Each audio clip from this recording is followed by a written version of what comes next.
What's up everyone, this is Jason here, and we have the Bob Long Insight. With all good things, everything must come to an end, and let me explain that. We've had these markers for a couple months now, and I have finally found out the problem on these guns. Now, I am open to suggestions. If you have anything that you've done to fix this, by all means, let me know.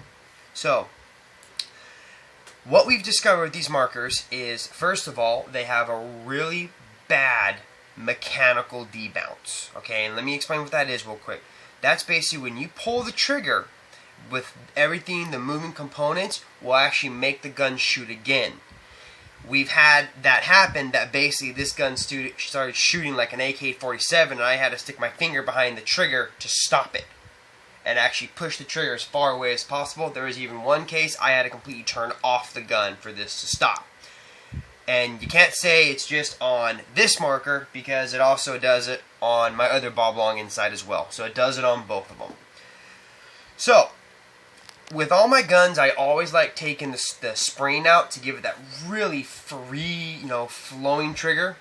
I am not going to recommend you do that on these guns. Leave the spring in.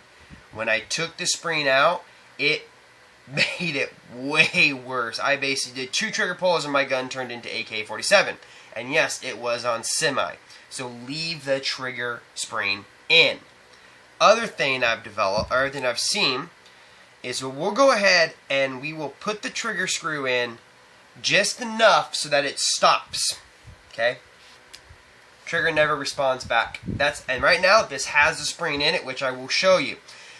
These screws are either too long or are not rounded correctly. If you screw them in normally, the trigger will not respond. You actually have to take it and do two whole turns out to get the trigger to respond again. But now, trying to get so my hand's not in the way, this thing has a crap load of side-to-side play.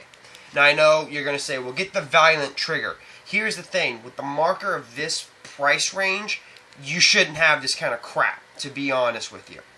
Okay, so we'll go ahead and take the trigger out, and I'll show you that this has the spring. There's the spring. Okay. Now the other thing that I've had to do with this trigger to actually reduce the amount of debounce is I actually took a file and filed down the top of it. Removed a very small layer. Now let me explain why I did that. Let me go ahead and take apart the gun real quick here. So give me 1 second.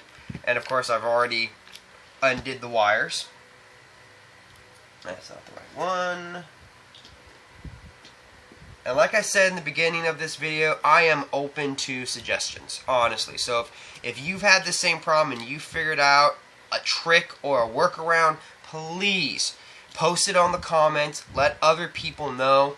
It's not just me having this problem. I have another buddy of mine that bought a Bob Long Insight, and he's having the same problems.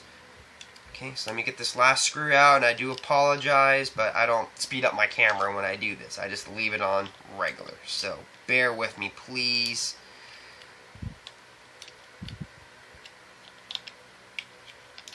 Okay. So, when your trigger is in the marker, your trigger actually sits right here in this little groove. That's exactly where your trigger sits. What I was finding out was when you have everything together, this was sitting too tight. So when you try to pull the trigger, you had a lot of resistance. That's why I sanded off a very smooth layer, and it began to help. Now the way this is, your trigger spring, goes right there, and your trigger will rest just like that. So I am strongly recommending leave the trigger springs in these markers.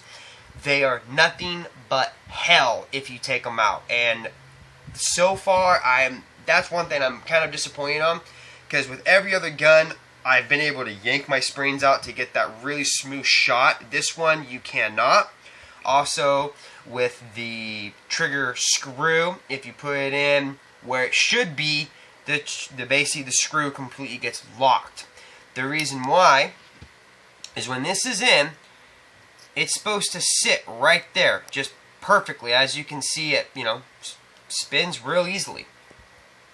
Okay, in the actual gun, once I secure everything, I don't know if it's one of the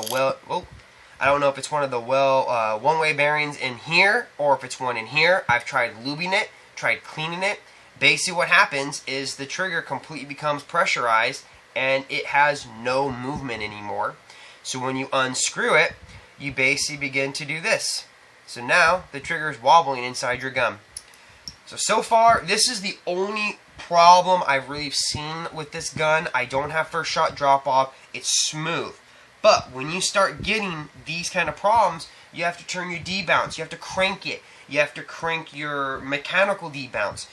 And what that's going to do is you're not going to be able to get the high rates of fire like you want. And especially, you do need that high rates of fire sometimes, especially if you're going to be covering a teammate so he can move up in the snake, or he can move to the center, or the Dorito, or the Aztec, the car wash, etc., etc.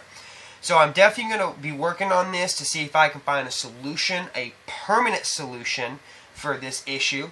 But like I said, if anyone has any solutions they've done, any brainstorming, please, I'm open to it. I'm also still in the process of doing the gear bag video and the day before paintballing video. So other than that, this is Jason with the Bob Long Insight Trigger Issues. Thanks for watching.